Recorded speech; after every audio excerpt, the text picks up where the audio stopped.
Bueno, para el examen de grado, no defendemos el nombre severos, ¿ok? Así como ustedes ponen en su historia clínica pediátrica, allá hay antecedentes en enfermedades de la infancia que ponen enfermedades respiratorias agudas, enfermedades diarreicas agudas tratadas de forma ambulatorial. Nunca ponemos infecciones respiratorias agudas severas, ¿ya? Solamente infecciones respiratorias agudas, nada más. Entonces empezamos por laringitis. Como el propio nombre ya nos dice, es la inflamación de la laringe. Además de esa inflamación de la laringe, también hay un comprometimiento en las cuerdas vocales. 70% de los casos van a ser virales por la influenza y principalmente la parainfluencia de mayor prevalencia. Perdón. Y 30% van a ser una sobreinfección bacteriana, pero no es tan común. La gran mayoría sí o sí va a ser viral. Clínica. ¿Cómo puedo ver en mi anamnesis, en fin, qué signos, qué síntomas me pueden llevar a pensar en una laringitis? Primero, hay una clínica común, compuesta por fiebre, ronquera, pérdida de voz, tos y dificultad para tragar. Esa es la clínica común. Pero hay una triada clásica, una triada clínica. Si ves estos tres signos, sí o sí es laringitis. Primero, aquí utilizamos el mnemotécnico DECH, disfonía, estridor laríngeo, y miren el perrito acá, tos perruna, ¿ok? Triada clásica de la laringitis. Ahora, mi diagnóstico, además de la historia clínica, anamnesis, en mi examen físico, voy a valorar la escala de Taussig. ¿En qué está compuesto la escala de Taussig? Y aquí también utilizamos el mnemotécnico CERCI. Consciência, estridor, retracciones, cianosis y entrada de aire.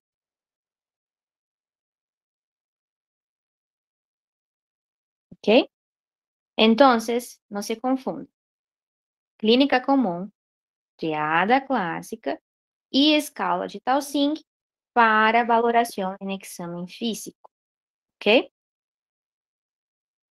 Ahora, ¿cómo trato una laringitis? Según el grado, según la gravedad de ese paciente. Hay grado 1, 2, 3, 4. ¿En qué consiste el grado 1? Solo una disfonía. En este caso, administramos paracetamol y enviamos el paciente para casa. Es un tratamiento ambulatorial. Grado 2, compuesto por disfonía y un estridor inspiratório. Antes de enviar el paciente para casa con paracetamol, vamos pinchar esse paciente, vamos administrar de forma intramuscular dexametasona 0,5 miligramos quilo peso, dosis única. Pinchamos com dexa e enviamos para casa com paracetamol, ok? Ahora, el grado 3 y 4, aquí sí ya consiste en internación. El grado 3 consiste en disfonía y un estridor en reposo. Aquí internamos a nuestro paciente. También administramos dexametasona, pero en este caso sería endovenoso. La dosis es la misma. ¿Ya? EV. Y el grado 3, perdón, el grado 4, Además de apresentar disfonia e estridor em repouso, o paciente vai apresentar uma dificuldade respiratória. E já sabemos como defender dificuldade respiratória. Vamos defender todos os parâmetros de Silverman e Anderson. E aqui utilizamos o mnemotécnico para que não se olvidem a que te dedicas. Jata.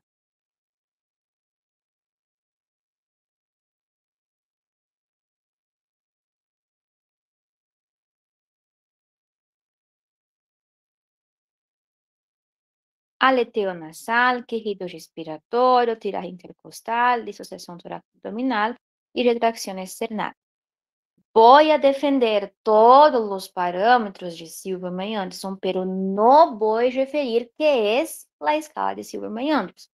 No sé si se acuerdan, pero la escala de Silverman y Anderson valoramos hasta los 28 días de vida, ¿ok? Entonces, defendan los parámetros sin decir que es Silverman y Anderson. Solo si te dan un paciente específico con menos de 28 días, ahí sí podemos decir que es Silverman y Anderson. En este caso, internamos el paciente. También hacemos un tratamiento con Dexa 0,5 miligramos kilopeso endovenoso y referimos a un tercer nivel, ¿ok? No es un paciente que dan en examen de grado, ¿ya? Eso va a ser una pregunta oral, ¿ok? De aquí, nada más, solo eso. Ahora, laringotraqueobronquitis es la misma patología que la laringitis. Son muy parecidas. La diferencia es que acá no solo afecta la laringe y las cuerdas vocales, pero también afecta la tráquea y los bronquios. ¿Qué vemos en la clínica? Todo lo que hemos visto de laringitis acompañada con la tos productiva. Y aquí me olvidé poner, perdón, aquí sería una tos seca, ¿ya? En la laringotraqueobronquitis es una tos productiva acompañada de roncos a auscultación pulmonar. En la anamnesis, el paciente puede presentar una respiración ruidosa con signos de dificultad respiratoria, ¿ok? No es tan preguntado en examen de grado y también no va a ser un paciente que te van a dar. Y la epiglotitis. La epiglotitis es una infección bacteriana por Haemophilus influenzae. ¿Alguien se recuerda cuál vacuna del pai protege contra Haemophilus influenzae?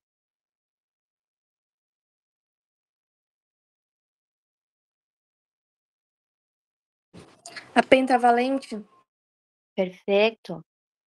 Pentavalente. Muy bien.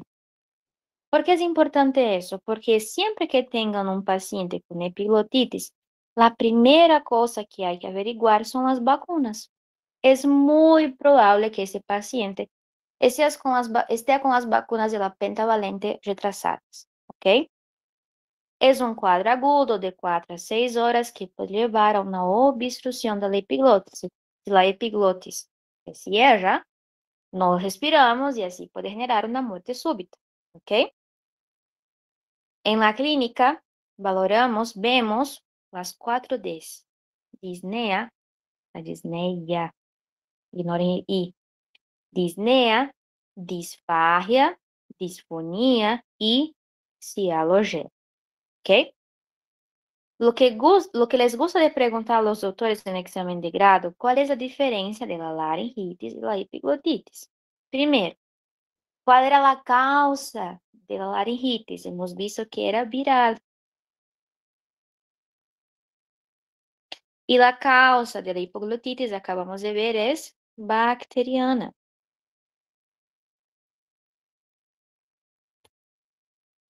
En la epiglotitis, y aquí hablando de laboratorios, perdón, en la laringitis, hablando de laboratorios, ¿sería necesario pedir un laboratorio acá? En verdad es una clínica muy marcada, no es necesario. Entonces, si fuera para pedir laboratório solo em caso de dúvidas, ¿ya? Então, se pedimos um hemograma, vamos ver acá uma leucocitose com desviação hacia onde? Se é espiral, a la derecha. ¿Sería necesario pedir un rayos X? También ya no es tan necesario, pero si estás en duda y quieres, aquí podemos ver el signo de punta de lápiz, o también llamado el signo de punta de aguja.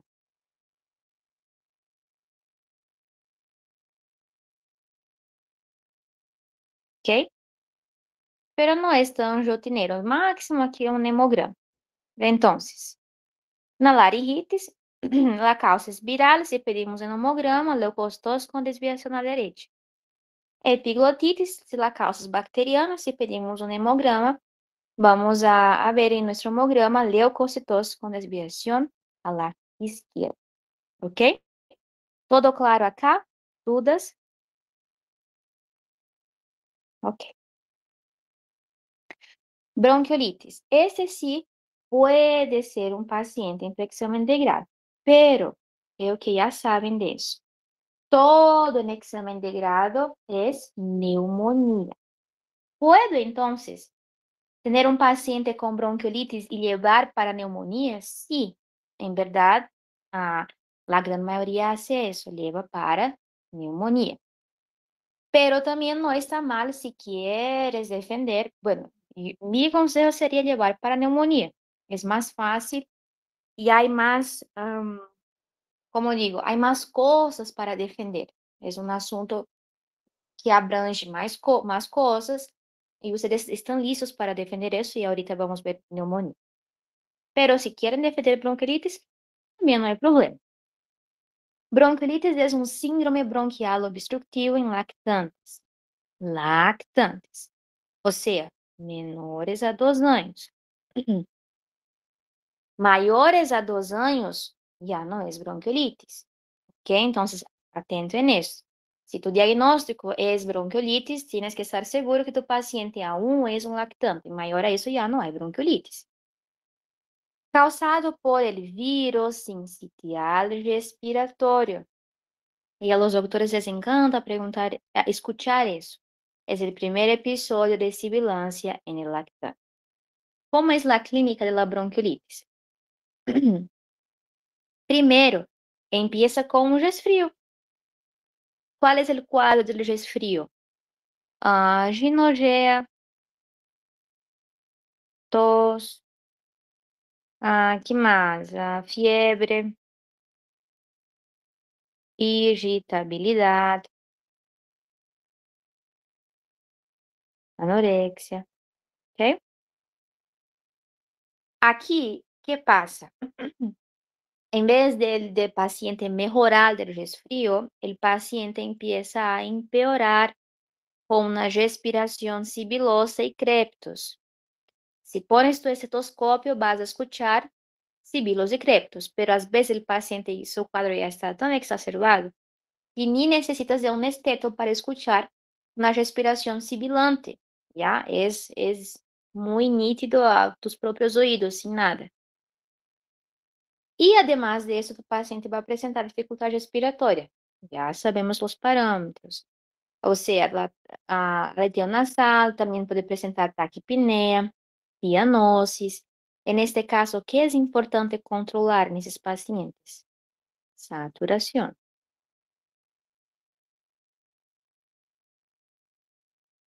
Si fuera para hacer, ejemplo, tu paciente, si fuera para hacer una enfermedad actual, podemos referir tos seca que progresa a tos productiva, respiración sibilosa con insuficiencia respiratoria. Pero para mejorarnos esta enfermedad actual,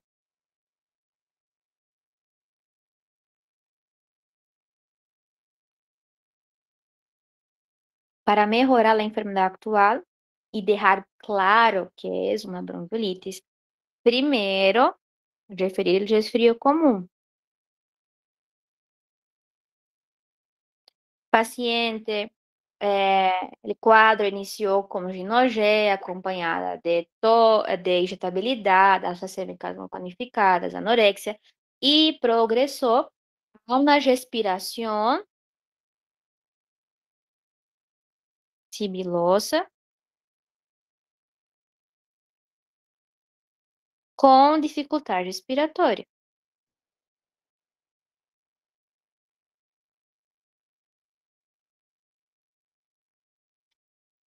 E aqui, claro, solo vas a referir à dificuldade respiratória, porque a mamá não te vai dizer que ingressou com aleteo nasal, com quejido respiratório.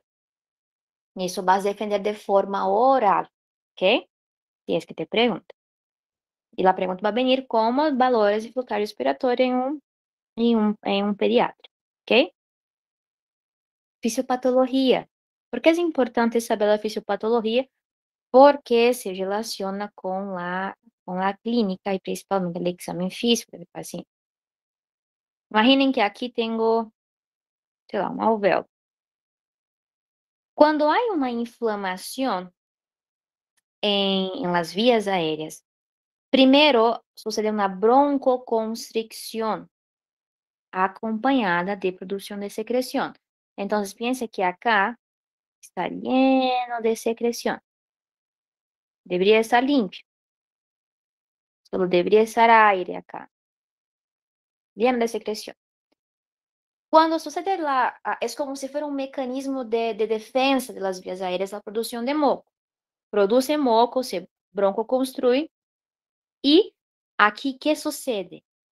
Atrapamento de aire, se acumula CO2. Quando se acumula CO2, leva a uma hipercapnia e leva a uma insuficiência respiratória, ok? Então, este ar que entrava e saía já não logra sair de forma adequada, por isso todo se acumula dentro, ok? Tenho que saber isso? Sim, porque, como eu disse, também se relaciona com a clínica, o exame físico do paciente. Como é um exame físico torácico de um paciente com bronquiolitis? A la inspección. Imaginen comigo este tórax de acá. Sabemos que el tórax es como si fuera una caja llena de aire. Pero ese tórax está con mucho más aire atrapado. No debería tener tanto aire acá dentro. Entonces, a la inspección, ¿cómo voy a ver ese tórax? En tonel, ¿ya? A la percusión.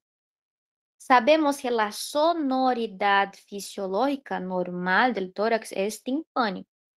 Aqui há tanto aire atrapado, esta caja está tão llena de aire que a percussão está hipertimpânico. Aqui nos faltou também palpação, que a expansividade vão estar diminuídos.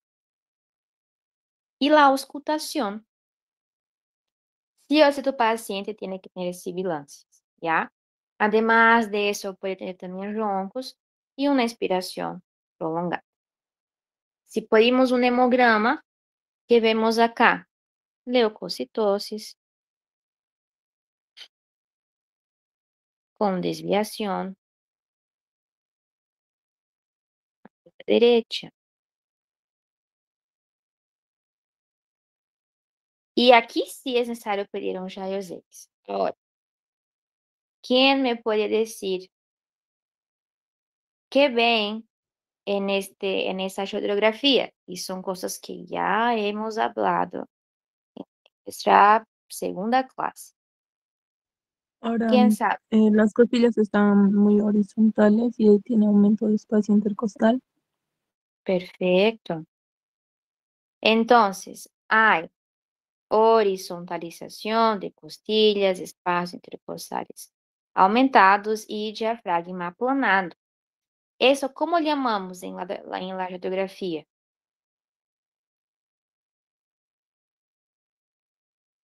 Signos de hiperinsuflación.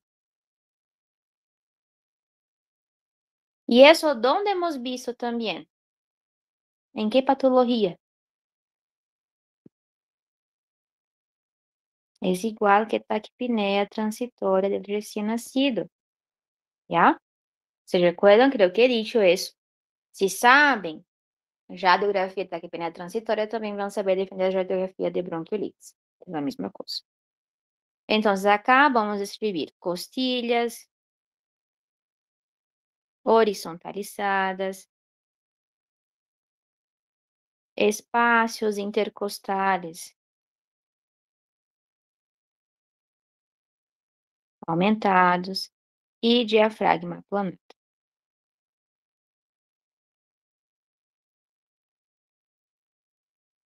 Ok? Listo. Como trato o paciente? Aqui em Bolívia, um pouco diferente de Brasil, são 3 pilares de tratamento: oxígeno, hidratação e salbutamol. No Brasil não utilizamos salbutamol, por si acaso. Então, tu paciente vas a administrar, já que tu paciente apresenta dificuldade respiratória, tu paciente al ingresso necessita de oxígeno, uma via para hidratar o paciente com necessidades basales. E aqui há uma pergunta trampa que les encanta a los doctores. ¿Cuál es el antibiótico utilizado para el tratamiento de bronquiolitis? Respuesta: perdão, doutor, neste caso não utilizamos antibiótico, já que se trata de um quadro viral. Como manejamos a bronquiolitis? Primeiro, há lá o manejo de uma crise de broncoespasmos. Ou seja, o paciente chega à emergência com essa crise de broncoespasmo. Como manejamos isso? Salbutamol. Maior a 2 anos, 2 puffs cada 15 minutos por 1 hora. Menores a 2 anos, 1 puff cada 15 minutos por 1 hora. Pero se tu paciente está internado, qual seria tu tratamento allá em tu conducta? 2 puffs de salbutamol cada 8 horas, ¿ok? Entonces, eso sirve para tu conducta. Vas a indicar salbutamol, 2 puffs cada 8 horas e também um paracetamol, em caso de fiebre. Nada mais, ¿ok? Não damos AMP, renta, ceftriaxona, porque é um quadro viral, ¿ok? Doctora, Sí, esta es una enfermedad de menores de 2 años, ¿verdad? exacto. Entonces, dice crisis de broncoespasmo, broncodilatadores con salbutamol, 2 puff mayores de 2 años. Exacto. Es que la crisis de broncoespasmo no es un cuadro específico solo de lactantes, ¿ok? Por eso he dicho que son dos cosas diferentes. La crisis de broncoespasmo puede pasar con pacientes también mayores de 2 años. Pero el manejo de internación para un paciente, aquí en este caso sería el salbutamol cada 8 horas, ¿ok? Gracias. Por nada. La pregunta que les gusta aquí es la diferencia de bronquiolitis y asma. Asma não é perguntado asma pediátrico, é mais perguntado asma em adultos. Creio que a única pergunta relacionada a asma é quando querem diferenciar com bronquiolitis. Bronquiolitis é um quadro de lactantes menores a 2 anos e o asma se dá em qualquer idade. Bronquiolitis causada por vírus sincitividade respiratória e asma, fatores genéticos e ambientales. La bronquiolitis hemos visto que inicia com um resfrio comum, progressa na respiração sibilosa e, consequentemente, a dificuldade respiratória. En el asma, creio que han visto asma em medicina interna, presenta também sibilos, também uma dificuldade respiratória, dolor no pecho e uma tos seca persistente. La bronquiolitis é um quadro agudo e el asma é uma enfermidade crônica. Como diagnosticamos bronquiolitis? Clínica e laboratórios, hemograma G6. En el asma, tenemos que averiguar antecedentes y pedir pruebas funcionales. La específica que pedimos acá es espirometría. Ahora, si tu paciente tiene un cuadro de tos seca, que progresó a productiva, mayor a 2 semanas, aqui quem pensamos? Tuberculose. Aqui também nuestra conducta ya cambia, ¿ve? Hasta porque hay el esquema 3 para pediátricos, entonces sí, hay que sospechar de tuberculosis, ¿ok? ¿Todo claro hasta acá? Y neumonía. Neumonía en pediatría no es tan diferente de la neumonía que ya han visto en medicina interna, ¿ya? Ya sabemos que es la enfermedad inflamatoria del parénquima pulmonar y la etiología es muy importante. También fue una de las preguntas de mi examen de grado. Creo que también ya han visto eso cuando han visto medicina interna y no cambia mucho, ¿ya?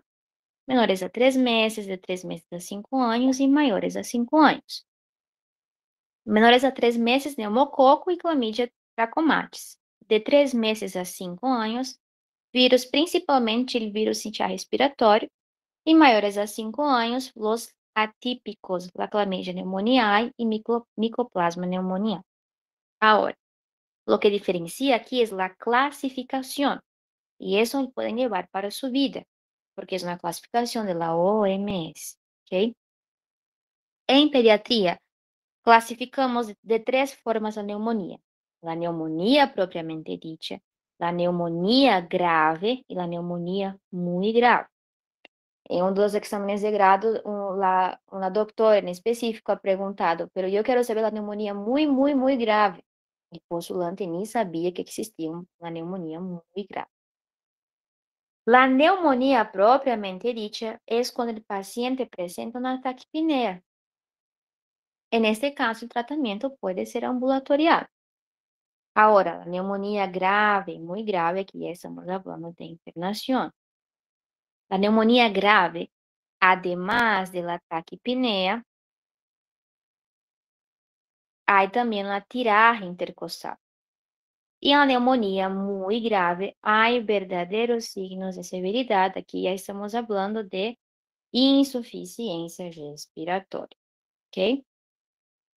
Clínica. ¿Cuál era la triada de la neumonía? ¿Quién me puede decir, por favor? Tos seca que lleva tos productiva, fiebre y dolor pleurítico. Muy bien. Tos seca que progresa productiva. Fiebre que también puede estar acompañada de disnea.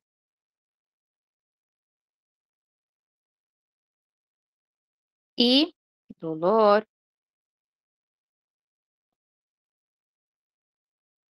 en tórax anterior o dolor pleurítico en punta de costado, lo que les guste. Ahora, para ser una enfermedad actual, ¿qué voy a llevar en consideración? Mayores a 5 años y menores a 5 años. Eso para mi enfermedad actual. Mayores a 5 años. ¿Cómo hago mi enfermedad actual? La triada. Voy a referir la misma cosa que ya han visto en medicina interna. Tos seca que progresó a productiva, acompanhado de alças térmicas não quantificadas e dolor em tórax anterior, ok? Agora, menores a 5 anos, aqui já cambia um pouco. Que vamos referir a nossa enfermidade actual. La tos seca que progresa productiva, fiebre. Puedes também mencionar la disnea, y eso. En este caso, menores a 5 años, no ponemos dolor en tórax anterior. Por el mismo motivo que allá en Historia clínica no ponemos revisión por sistemas para menores de 5 años. Un paciente menor a 5 años aún no tiene la capacidad, no es confiable referir el dolor en tórax anterior, ¿ok? Mayores de 5 años, sí. Entonces, si va a ser enfermedad actual, tienes que llevar en cuenta si es mayor o menor a 5 años. Mayor a 5, diarrea clásica. Menor a 5, menos dolor en tórax anterior. Aquí puedo acrescentar irritabilidad, sí. Tengan en su mente que cualquier patología en los pediátricos les va a causar irritabilidad. Eso puede enriquecer más su enfermedad actual, ¿ok? Examen físico, también lo que ya conocen. Inspección a simetría torácica, palpación, elasticidad, responsibilidad disminuida, vibraciones vocales aumentadas, percusión, matidez en lóbulo afectado, y aquí tienes que describir cuál lóbulo. Sabemos que la neumonía se dá em bases pulmonares. Vou trocar essa imagem aqui que parece uma tuberculose, né? Pero se dá em bases pulmonares e pode referir matidez em lóbulo inferior direito. Auscultação, soplo tubárico em lóbulo inferior direito, como múlio vesicular disminuído, ok? Diagnóstico.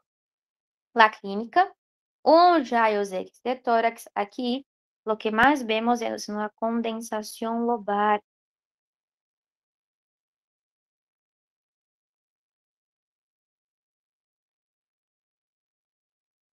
Condensación lobar. Y pedimos laboratorios. También la misma cosa que han aprendido, desviación a la derecha o a la izquierda. Sabemos que también hay capas parasitarias y etc. Criterios de internación. En pediatría consideramos una internación si el paciente es menor a 6 meses, saturación menor a 90, dificultad respiratoria, un riesgo social, o sea, niños que están en orfanatos, o sea, hay alguien en casa también que está con la misma patología, pacientes que no toleran nada de forma oral y pacientes que se fueron a casa con tratamiento ambulatorial vuelven con el mismo cuadro o peores, ¿ok? ¿Cómo tratamos pacientes con neumonía? Ese tratamiento aquí estaba en su material también de medicina interna. Yo no retiré de pediatría porque aún sigue siendo pregunta de examen de grado. Y aquí quiero que entiendan una cosa.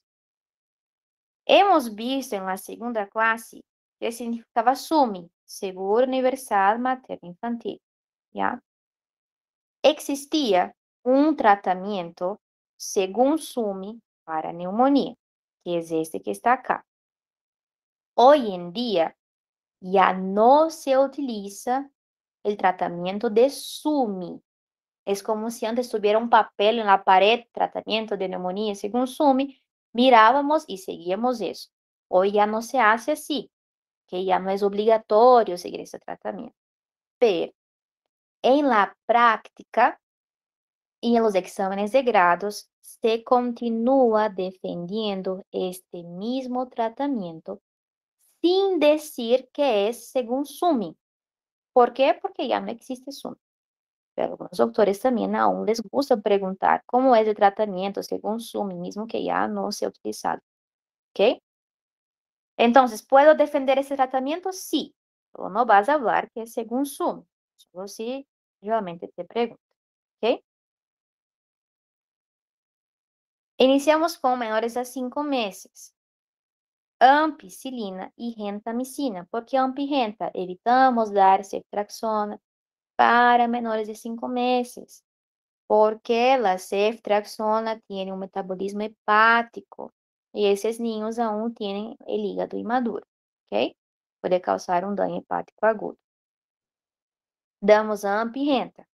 En mi examen de grado me han preguntado dosis de ampicilina, por cuántas horas damos y por cuántos días. Por eso me gusta siempre hacer recuerdo de eso. Ampicilina, 100 miligramos kilopeso cada 6 horas. Gentamicina, de 5 a 7 miligramos kilopeso cada 12 horas, máximo hasta 5 días. ¿Por qué hasta 5 días? Porque la gentamicina es ototóxica y nefrotóxica. Pero creo que ya hemos hablado sobre eso, por eso lo estoy reforzando. El tratamiento de neumonía en pediatría consiste en 5 días intrahospitalario y 5 días extrahospitalario. 5 días con ampigenta y se va a ir de alta con amoxicilina, 90 miligramos kilopeso bioral, cada 12 horas hasta completar 10 días. ¿Ok? Mayores a 5 meses, aquí ya utilizamos penicilina sódica, de 100 a 150 unidades internacionales, 150.000, perdón, endovenoso cada 6 horas por 5 días. Misma cosa, 5 días intrahospitalario y 5 días en casa de forma ambulatorial con amoxi, 90 miligramos cada 12. Lo que cambia acá es este tratamiento para mayores a 2 años. No sé si ustedes ya, creo que todos, solo si hay alguien con alergia. Pero cuando tenemos una amigdalitis, una faringoamigdalitis, siempre nos indica una penicilina benzatínica. Sabemos que la vía de administración es intramuscular. Ahora, ¿les parece correcto a un paciente que está internado pincharle penicilina benzatínica? Hasta porque sabemos que ese medicamento es de depósito. No pinchamos la penicilina benzatínica 3 días seguidos, eso una vez. Entonces, este tratamiento sería para ambulatorial.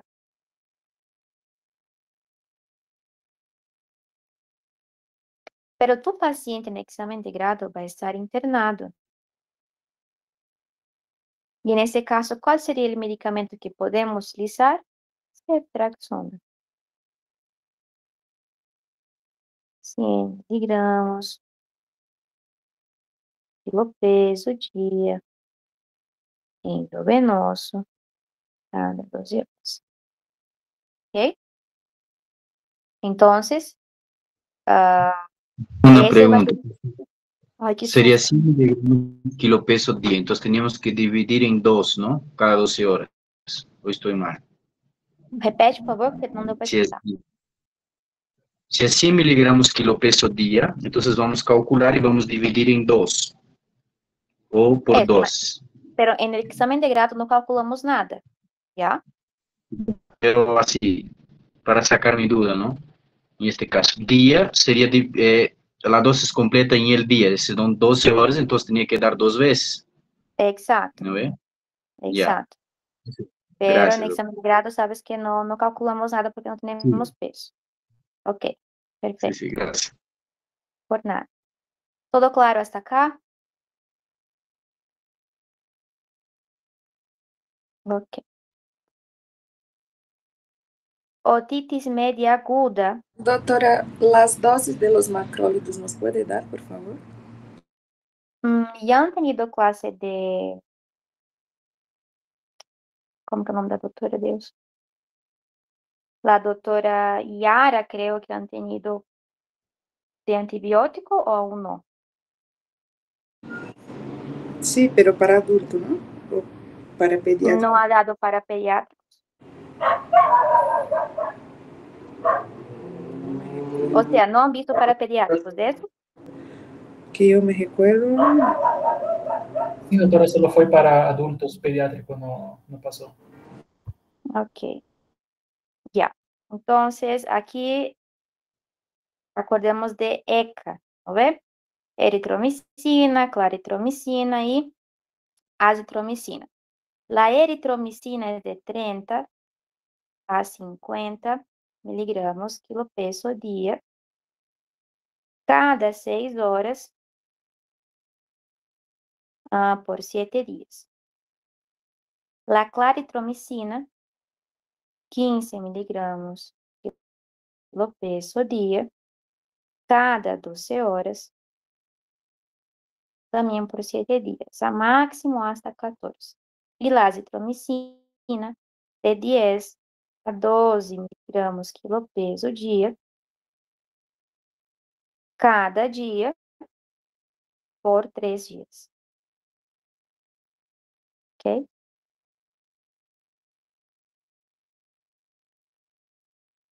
Doc, Gracias. claro, de 15 a... Perdón. Só 15. Eh,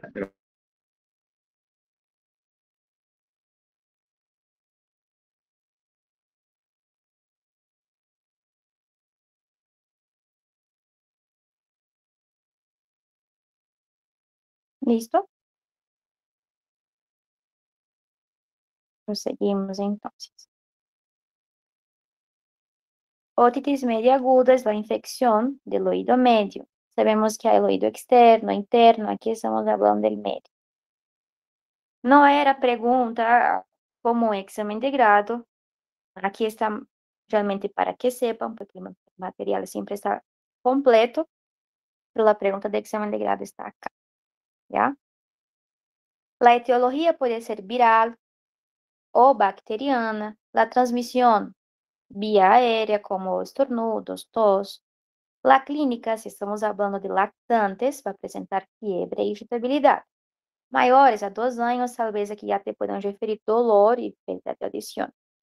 Por eso, cualquier pediátrico, cuando estén trabajando, en fin, cualquier pediátrico que tenga fiebre sin un foco infeccioso aparente, hay que sospechar de 2 cosas. O es una hito, o es una otitis media aguda. Por eso es importante siempre hacer un examen físico completo en los pediátricos. ¿Cómo diagnosticamos? A través de la otoscopia. ¿Qué vamos a ver acá? Una membrana timpânica hiperémica, opaca, bombada, perforada. Y si está perforada, también puede tener una salida de exudado purulento. En este caso, solo con la otoscopia ya es posible diagnosticar. Pedimos un hemograma para ver si hay una desviación a la derecha o izquierda, diferenciar si es viral o bacteriana. Y si hay esa salida purulenta de exudado, podemos pedir un cultivo, ¿ok? Tratamento, si es viral, paracetamol. Y si es bacteriana, tratamos con antibiótico, o amoxicilina o cotrimoxazol. Pero aquí, algunos doctores, bueno, y yo también estoy de acuerdo que aquí en amoxi podríamos juntar con ácido clavulânico.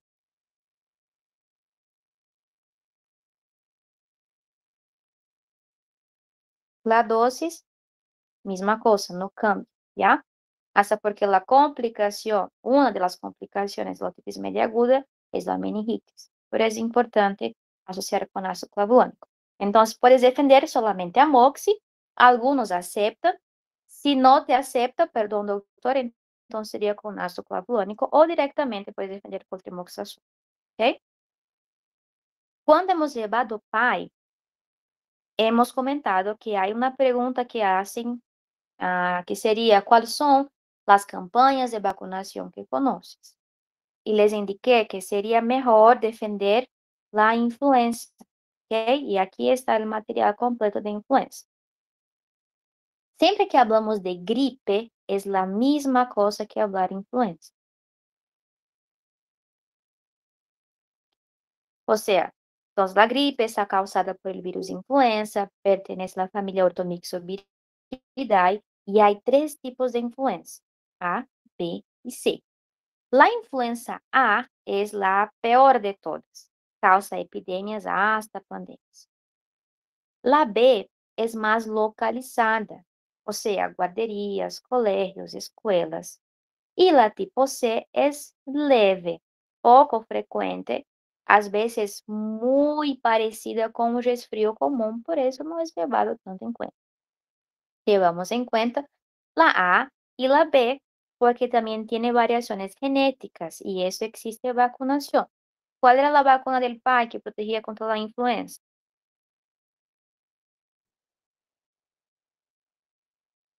La antiinfluenza. Y ahora ya saben que protege contra la influenza A y B. ¿Ok? La transmisión es por gotas respiratorias, tos, esternudos. periodo de incubación de 1 a 4 días y la contagiosidad un día antes hasta 5 a 7 días después que aparecen los síntomas. Es más predominante en invierno y en meses fríos. ¿Cómo es la clínica de una gripe? Creo que todos ya hemos estado gripados en algún momento. En la gripe, todo va a estar exacerbado, aumentado. Ao inicio súbito, fiebre alta, mialgia, cefalea intensa, tos seca persistente. De esos faltaremos. Hay un decaimiento, irritabilidad, rechazo a alimentación, y en lactantes pueden presentar síntomas gastrointestinales como vómitos y diarrea. Ven que todo está exacerbado, menos en la región nasal. La congestión nasal acá va a estar leve, con una ginorrea leve, ¿ok? ¿Por qué es importante saber eso? Porque eso me diferencia mucho también de un resfrío común. Entonces, en resumen, en lactantes hay una fiebre, hay una anorexia, hay una dificultad respiratoria leve, vômitos, diarrea. Em pacientes já pré-escolares de 2 a 5 anos, fiebre alta, tos seca, uma leve ginorrea, astenia. Maiores a 5 anos já têm uma clínica típica de adultos.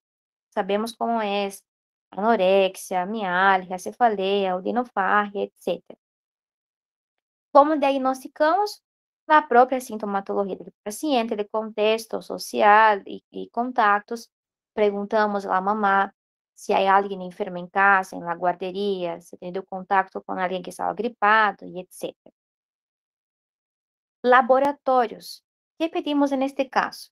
El más específico y sensible es el PCR nasofaríngeo. De la misma forma que hacíamos cuando estábamos en el tiempo de la pandemia, que hacíamos con el hisopo nasofaríngeo, la misma forma se colecta y así podemos hacer nuestra confirmación de la influenza. ¿Ok? El test rápido de antígeno, ¿cómo se realiza? La forma de colectar es la misma forma del PCR nasofaríngeo. Con el hisopo colectamos la secreción nasofaríngea, pero en este caso vamos a diluir el hisopo con la muestra en un líquido y este líquido vamos a desechar en el test rápido y nos va a ser positivo o negativo. Y si pedimos un hemograma, aquí principalmente vamos a ver una leucopenia. ¿Por qué no una leucocitosis? Porque aquí hay una depresión medular. Igualito hemos visto en fiebre tifoidea. En la fiebre tifoidea todo estaba disminuido porque había depresión medular. ¿Cómo tratamos una gripe? Paracetamol, lactancia materna, hidratación oral y reposo. Pero hay un medicamento específico liberado por el SUS.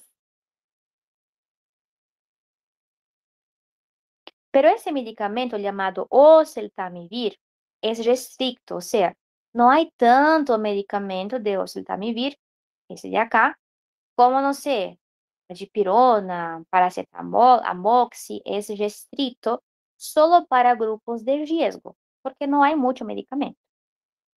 ¿Qué es el oseltamivir? Es un inhibidor de la neuraminidasa, o sea, ingresa la influenza al cuerpo, a las vías aéreas. ¿Qué sucede? Este virus, la influenza en sí, necesita diseminarse. Para diseminarse, necesita unirse a la neuraminidasa. Es como si fuera la amiga mala que le va a llevar por el mal camino. ¿Qué hace el oseltamivir? Inhibe la neuraminidasa.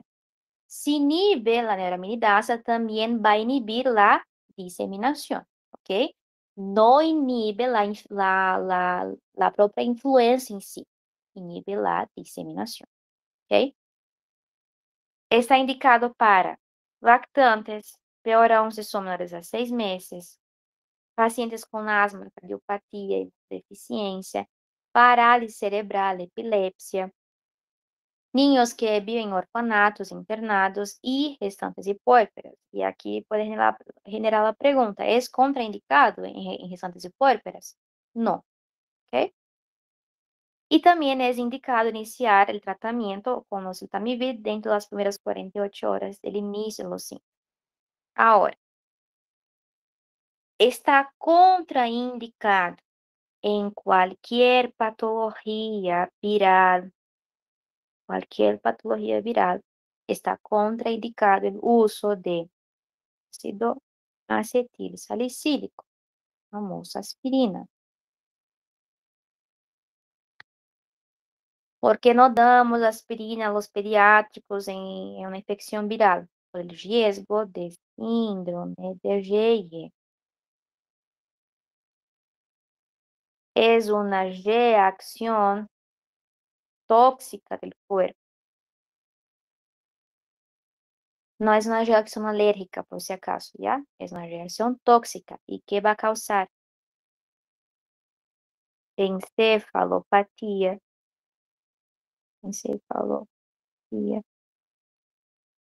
y daño hepático agudo.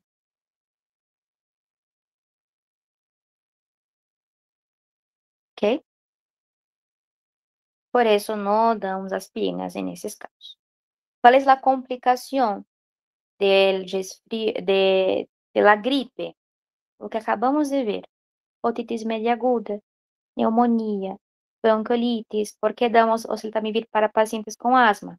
Porque se puede exacerbar la asma y el síndrome de dificultad respiratoria aguda. ¿Cómo prevenimos? Vacuna contra la influenza, evitar contacto con enfermos y utilizar mascarilla. Y aquí hacemos un diagnóstico diferencial con resfriado común. En este caso es causado por varios virus, principalmente el rinovirus, 50% de los casos. También engloba coronavirus, vírus inchaço respiratório, adenovírus para influenza. Los pediátricos pueden presentar de 6 a 8 episodios por año, es algo normal. La clínica es autolimitado. Raramente produce complicaciones, diferente de la gripe. Aquí, ¿cuál es la clínica del paciente? Hemos visto que en la gripe todo va a estar exacerbado, menos en la región nasal, para recordarse. Aquí es al revés. Hay una congestión nasal marcada, una ginorrea acuosa y mucosa, esternudos frecuentes.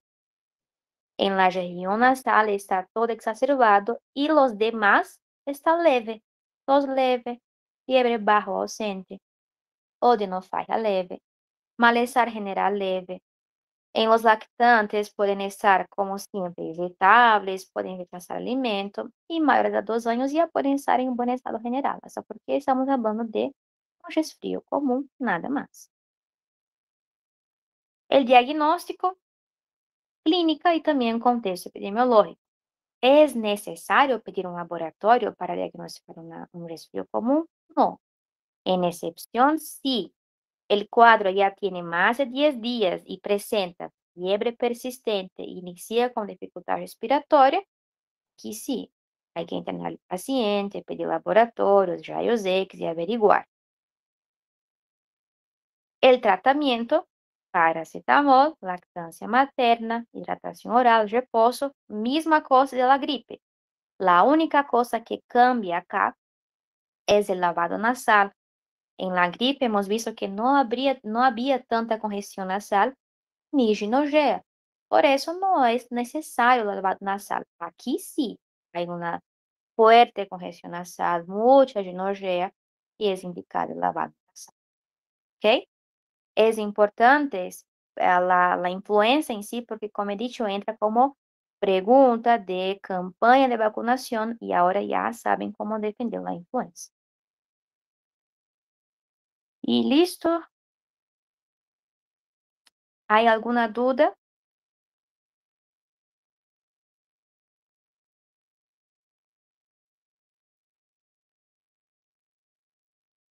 ¿Está todo Doctora, claro? ¿has dicho que en la asma se da antibiótico o entendí mal? No.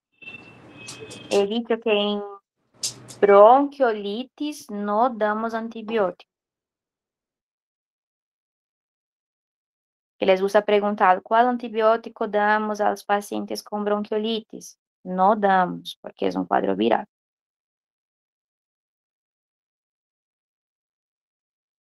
Porque asma también no es bacteriana, ¿no ve? Doctora, una pregunta. La dosis del oseltamivir, No preguntan en el examen de grado la dosis.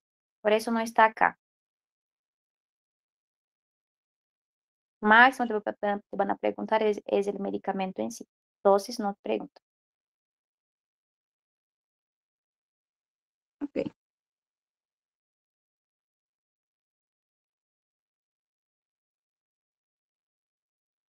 ¿Listo?